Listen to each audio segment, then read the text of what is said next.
നവാഗതനായ മുജീബ് ടി മുഹമ്മദ് കഥയും സംവിധാനവും നിർവഹിച്ച അഞ്ചാം വേദം ചർച്ചയാകുന്നു. വിശ്വാസങ്ങളുടെ തടവറയിൽ പെട്ടുഴലുന്ന ഒരു പെൺകുട്ടിയുടെ ജീവിതമാണ് ചിത്രത്തിന്റെ പ്രമേയം.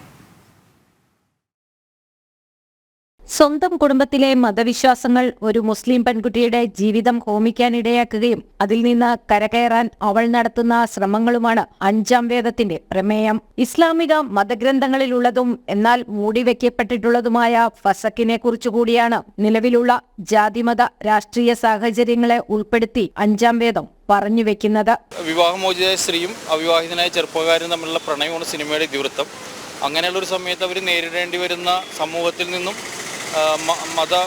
മൗലികവാദികളിൽ നിന്ന് നേരിടേണ്ടി വന്ന ബുദ്ധിമുട്ടുകളും കാര്യങ്ങളുമാണ് സിനിമയുടെ വിഷയമായിട്ട് കൊണ്ടുവരുന്നത്. ഇതെന്ന് വെച്ചാൽ ഇസ്ലാം മതം തന്നെ അംഗീകരിച്ച സ്ത്രീകൾക്ക് പുരുഷനെ ഫസഖിയല്ല, അതായത് തലാഖ് പോലെ സ്ത്രീകൾക്കും പുരുഷന് ആവശ്യമെങ്കിൽ ഈ തലാഖ് പോലെ തന്നെ സ്ത്രീക്ക് അനുവദിച്ചേക്കുന്ന ഒരു സംഭവമാണ് ഫസഖ്. അപ്പോൾ നമ്മുടെ നായിക ഇതിൽ ഭർത്താവ് മദ്യപാനിയും അങ്ങനെ ആയതുകൊണ്ട് ഫസഖ് ചെല്ലുന്ന ഒരു ഇതിവൃത്തമുണ്ട്. മതഭ്രാന്തിന്റെ ഭീകരത തുറന്നുകാട്ടുന്ന ചിത്രം ചില സമുദായങ്ങളിലെ പുരുഷ മേധാവിത്വത്തിന്റെ നേർക്കാഴ്ച കൂടിയായി മാറുന്നു. സ്ത്രീ സമത്വവും പ്രമേയമാക്കുന്ന അഞ്ചാം വേദം ഒരു മൾട്ടി ജോണർ സിനിമയായാണ് പ്രേക്ഷകരിലേക്ക് എത്തുന്നത്. എല്ലാ മതവും എല്ലാ രാഷ്ട്രീയവും പുരുഷ മേധാവിത്വം എന്നുള്ളൊരു സത്യം തന്നെയാണ്.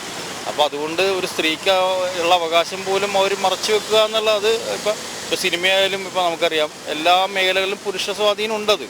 അപ്പം അതുകൊണ്ടായിരിക്കാം എന്നാണ് എനിക്ക് തോന്നുന്നത്. ചിത്രത്തിലെ നായിക സാഹിബയായി പുതുമുഖം സുനലക്ഷ്മിയും നായകൻ സത്താറായി വിഹാൻ വിഷ്ണുവും വേഷമിട്ടിരിക്കുന്നു. GM പ്രൊഡക്ഷൻസിന്റെ ബാനറിൽ ഹബീബ് അബൂബക്കറാണ് സിനിമ നിർമ്മിച്ചിട്ടുള്ളത്. ഏപ്രിൽ 26-ന് തിയേറ്ററിലെത്തിയ ചിത്രം ഇതിനോടകം തന്നെ ചർച്ചയായി കഴിഞ്ഞു. ജനം, കൊച്ചി.